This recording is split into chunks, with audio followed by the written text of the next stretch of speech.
नमस्कार साथियों, मैं हूं हरेंद्र नेगी और आप देख रहे हैं गांव तक लाइव।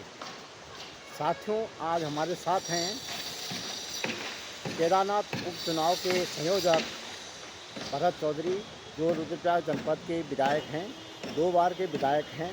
और के साथ सुबह के नाश्ते पे चर्चा करते हैं और पूछते हैं उनसे कि केदारनाथ विधानसभा को लेकर क्या क्या रणनीति आपके द्वारा बनाई जा रही है और किस प्रकार से जनता का उनको समर्थन मिल रहा है।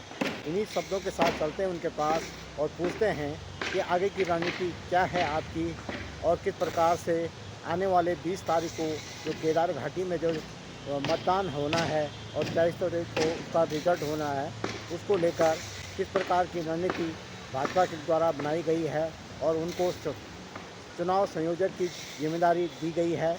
और देखते हैं, पूछते हैं उनके साथ। संयोजक के नाते उनके ऊपर है, भाजपा ने सारी जिम्मेदारी, मुख्यमंत्री प्रदेश के जो मुखिया हैं उन्होंने भरत चौधरी को सारी जिम्मेदारी दे रखी है।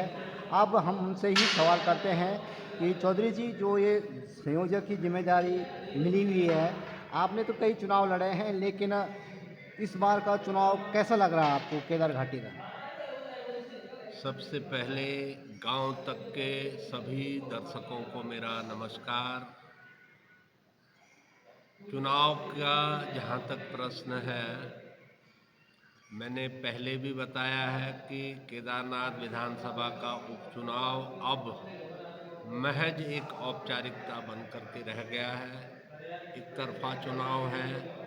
भारतीय जनता पार्टी के तरफ पूरी जनता का ज़बरदस्त रुझान है और 20 तारीख को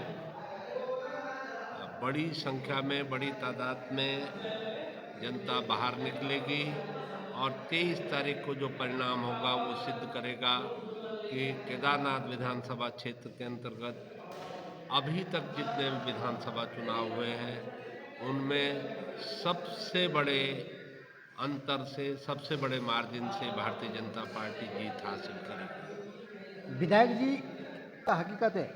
देखिए, रोजगार कांग्रेस का छीना गया है। जो कांग्रेस 70 सालों से सत्ता में थी, आज वो राजनीतिक रूप से पूरी तरह से बेरोजगार हो चुकी है। 3-3 चुनाव लोकसभा के वो हार चुकी है। 2022 के विधानसभा का चुनाव हार चुकी है। जिला पंचायत का चुनाव हार चुकी है। तो सच्चाई ये है कि व्यापारी बेरोजगार हुआ हो न हुआ हो, लेकिन कांग्रेस निश्चित रूप से राजनीतिक रूप से बेरोजगार हो गई है। और ये सब आरोप जो है वो अनर्गल आरोप है, आधारहीन आरोप है, तथ्यों से कतई परे है और किसी तरह की कोई नाराजगी कहीं भी मुझे देखने को नहीं मिली। थोड़ी बहुत, क्योंकि इस बार आपदा के चलते यात्रा पे थोड़ा सा फर्क पड़ा। 54 दिन यात्रा नहीं चल पाई मौसम के कारण।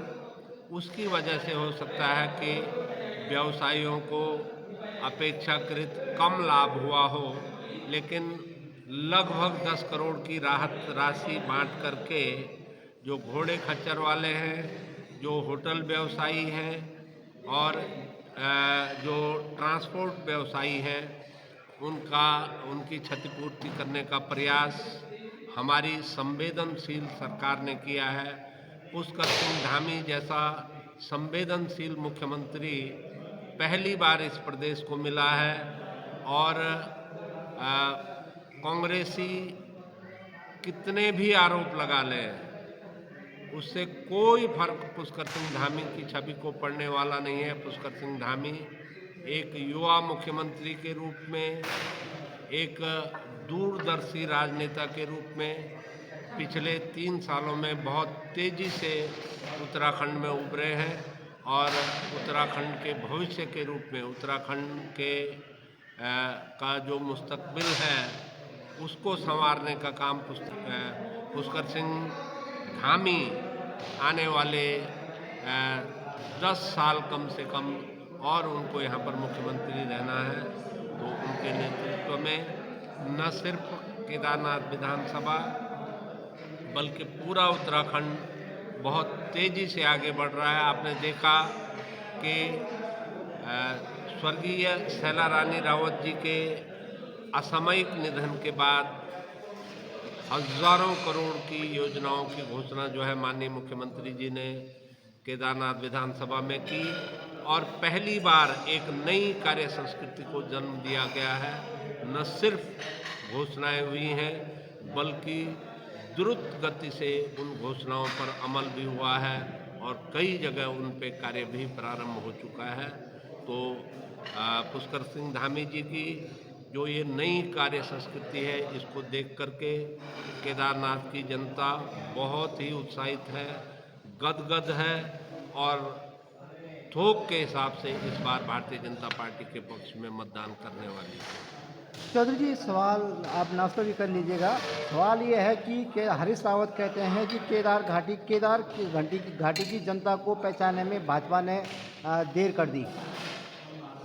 देखिए, हरीश रावत जी उम्र के उस पड़ाव पे पहुंच चुके हैं जहां पर अगर वो कुछ भी बोलते हैं तो उसको अन्यथा नहीं लिया जाना चाहिए।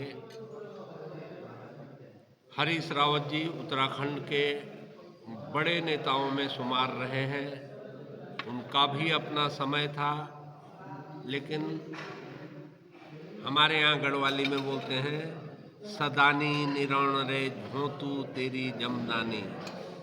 हरीश रावत जी का समय निकल चुका है और अब वो जो बोलते हैं उसका कोई बहुत बड़ा कोई मायने नहीं होते हैं, उसके कोई अर्थ नहीं होते हैं और कभी कभी तो मुझे लगता है कि सिर्फ वो बोलने के लिए बोलते हैं। तो भाजपा की जो सरकार है, मुझे नहीं लगता कि मैंने अपने जीवन काल में इतनी संवेदनशील और इतनी जवाबदेह कोई सरकार देखी हो। पुष्कर सिंह धामी के युवा नेतृत्व में केदारनाथ विधानसभा बहुत तेज़ी से आगे बढ़ रही है। वर्षों से जो योजनाएं लंबित थी उन सब पे कार्य प्रारंभ हो चुका है। क्या माने इसको विकास के मुद्दे पे बीजेपी चुनाव लड़ रही है कि अन्य कोई मुद्दा है? कितना मार्जिन कितना रहेगा? मैंने आपसे कहा कि महज औपचारिकताएं होनी है, एक तरफा ये चुनाव है और मार्जिन का जहाँ तक सवाल है, कम से कम 10,000 वोट से हम जीतने वाले हैं। ये थे हमारे संयोजक और रुद्रप्रयाग के विधायक भरत चौधरी जी, जिनसे हमने छोटी सी संक्षिप्त वार्ता की है और वार्ता ये आने वाले 23 तारीख को जो यहाँ का निर्णायक वोट जनता देगी, उसके आधार पर भरत चौधरी जी कह रहे हैं कि 10,000 के मार्जिन से भाजपा जो केदारनाथ की विधानसभा सीट है, विकास के मुद्दे को लेकर हम उत्साहित हैं और जो विकास मुख्यमंत्री प्रदेश के मुखिया द्वारा किया गया है, उसी के आधार पर हम लोगों के बीच में जा रहे हैं और वोट मांगने का काम कर रहे हैं। जनता खुशी खुशी से हमें जिताएगी और कम से कम 10,000 वोटों से ये मार्जिन रहेगा। बहुत बहुत धन्यवाद चौधरी जी, और आगे भी चर्चा होगी दूसरी बार दूसरे मुद्दे पे। इसी के साथ चलते हैं आगे और जनता के बीच में आपको लेके चलते हैं।